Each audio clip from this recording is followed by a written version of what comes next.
freaking wow. Walking Dead. How are you able to do this? Like, how can you make a tight gripping final episode to a half season? Like, half of the season. How can you make a gripping final episode for half of a season? Or at least in this case, a third of a season. Because you keep finding new ways to come up with excellent cliffhangers to leave us utterly shocked and confused and, like, speechless as to what is going to occur later on in the show. I'm just impressed, but, like, confused as to Season 11, Episode 8 of The Walking Dead, titled The Blood. Alright, here we are, the final episode of the first third of Season 11 of The Walking Dead, the final season, and I'm making more and more good dialogue as I go along. I'm glad that this is kind of the last deep thoughts video I'm going to be doing for Season 11 so far.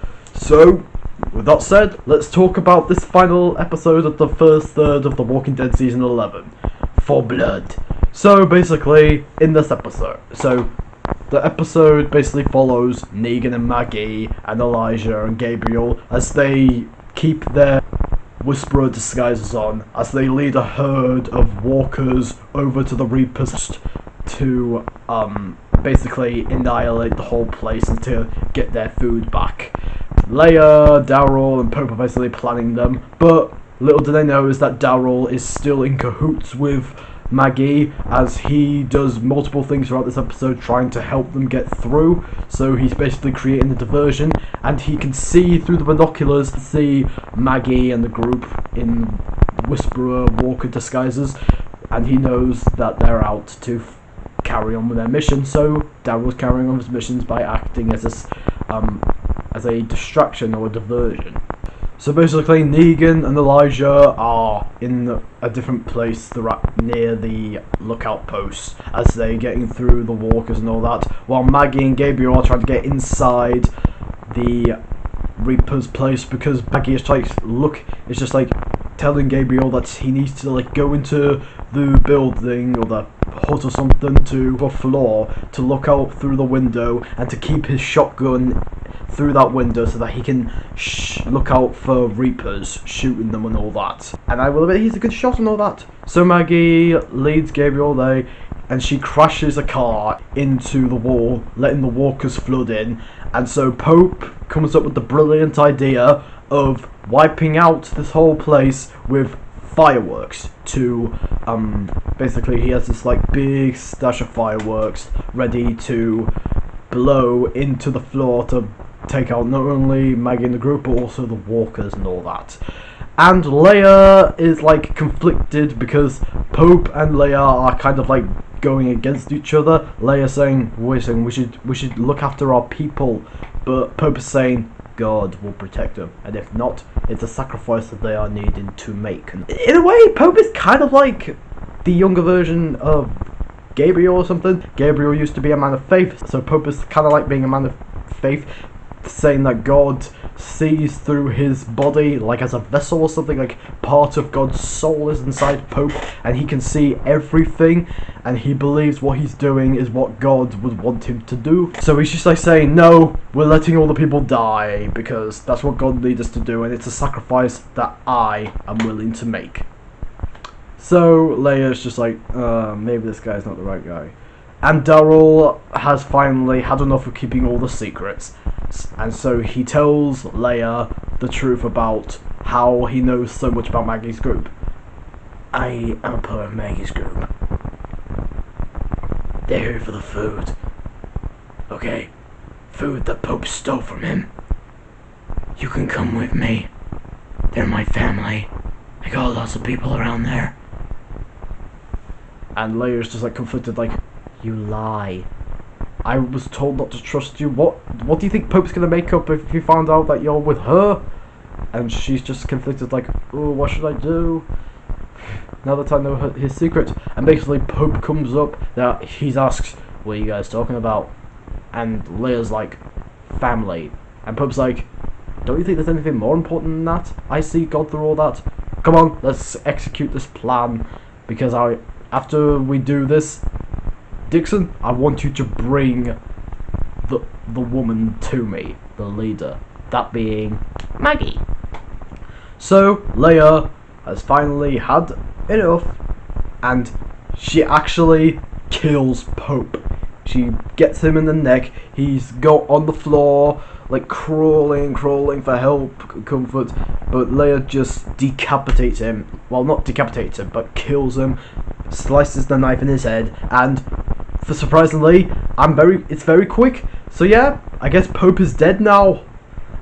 That was very shocking. I personally wish that he could have stayed on the show a bit longer. When we saw Daryl and Pope like interacting with each other, they seemed like they were best frenemies or something. So I kind of wish that Pope stayed on the show to interact with Daryl because it was so good. I wanted a bit more of a rivalry.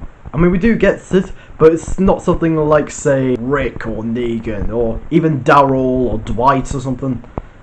It seemed like it was going somewhere, and then they just cut it short. So I wish that they could have been a bit more of a rivalry. It's a small nitpick. Pope's death is well executed, but it ended up setting the complete 180 development of Leia, because Leia sees that I shouldn't have done that. I need to look after my people. You need to look after yours. Pope is dead. Dixon murdered him. So yeah, I guess Leia is a main villain now. Like, she was more of a supporting anti-hero, but now it seems like she's going to be the main villain of the second third of The Walking Dead Season 11. This season is kind of going in a very, like, mixed direction. Like, is there, like, a specific threat? Like, are the Reapers meant to be the main threat of the season, or is it meant to be the Commonwealth? And I don't think we saw the Commonwealth in this episode, so I was gonna say, but I'm like, okay, if you're going to end an entire show, like an entire 11 seasons show, you need to have the highest rivalry for the end of the show. So I want you to, like, give a lot of the characters time to wrap everything up. So what the hell's gonna happen? I honestly don't know what's gonna happen. But again, this is just like the first of The Walking Dead Season 11. So Daryl runs away, and Leia's taking command of the Reapers, saying, we gotta go, we gotta kill all of them. And I'll get back to Leia later. But let's quickly talk about the subplot, and that is the characters at Alexandria trying to survive a huge storm. Like, this storm is just like strong as hell. It kind of reminded me of the winter storm in the final episode of Season 9. Don't you think that kind of reminds you of that? And basically all the characters are just like barricading the walls, the doors, trying to keep walkers out, but also trying to survive the storm and all that. The adults are just like blocking the thing already, and some of them actually go out into the storm. I think they're meant to like find people or stuff or something, but Carol, Magna, Kelly, and Connie. Yep, Connie and Virgil are in this episode. I'm glad to see them again. Connie's just like making, okay, we gotta go out there. I'm going out there to do stuff. So they basically go out, and Virgil again is in this as well, and he has a very nice interaction with Judith, because if you remember in the season 10, Judith did meet Virgil and let Michonne go off with Virgil. They have a nice interaction. She asks him, do you know where she went? He says no, and she says, I think about her a day. Is she gonna come back? Why isn't she here? And then Virgil is just saying, you know something? I think she really is here, because I see Michonne in you. You're feisty, you have a nice sword and all that. And he's just like crouching on the floor with his legs stumped. In fact, when he was like complaining about his legs stumped, but also praising Judith's like fighting skills and how he sees Michonne in Judith, I was kind of expecting him to make a quick, clunky line saying, don't worry, this wasn't when you sliced my leg. I actually thought that would have been a kind of quirky line, but I guess we didn't get it. But I cannot wait to see more Judith and Virgil moments. It was handled very well in the scene. But what stood out the most in this subplot is Judith and Gracie. Wow.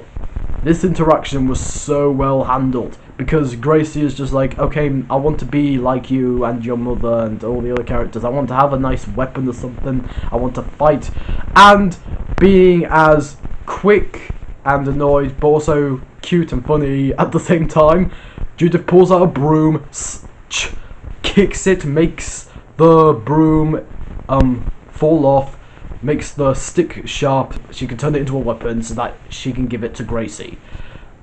And I like the interactions, and just like Virgil and Judith, I cannot wait to see more Judith and Gracie moments. They were very well done. But Rosita, ooh, wow, she was pretty awesome in this subplot, because she sees the walkers outside the door, so she grabs out her weapon and goes straight in for the kill. She goes outside and fights all those walkers, and she does make it back in the house alive. And basically she's like barricading the walls and all that, trying to keep the walkers out. But she takes out full command in this episode, and you're kind of thinking, wait a second, there have been Furies. Like, she was out there, but she's doing all this stuff. It's a bit suspicious. Has she been bit or something? Wait, did Rosita get bit? Is she gonna die? Because I bet they're doing the whole thing they did in season 8 with Carl, because I'm kind of thinking that they're going to have Rosita go against walkers, but then she turns out fine, but only to reveal later on in season 11 that she actually was bit.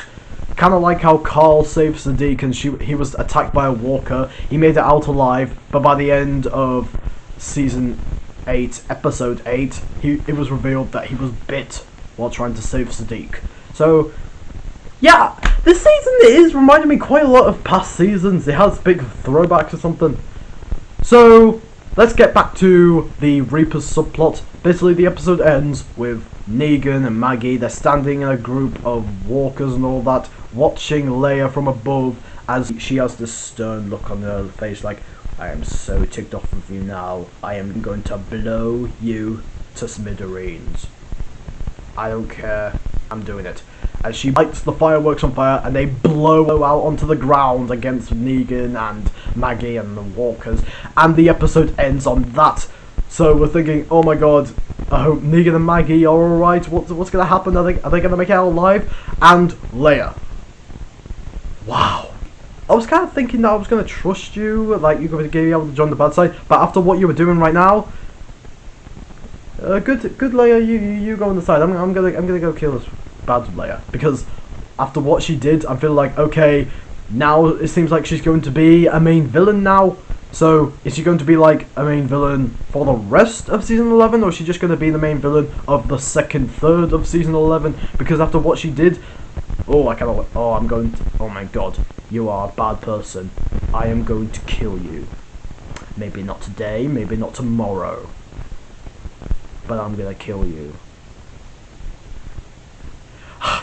Yeah, that was contradictory and cliche, but I can't help it. I had to say it.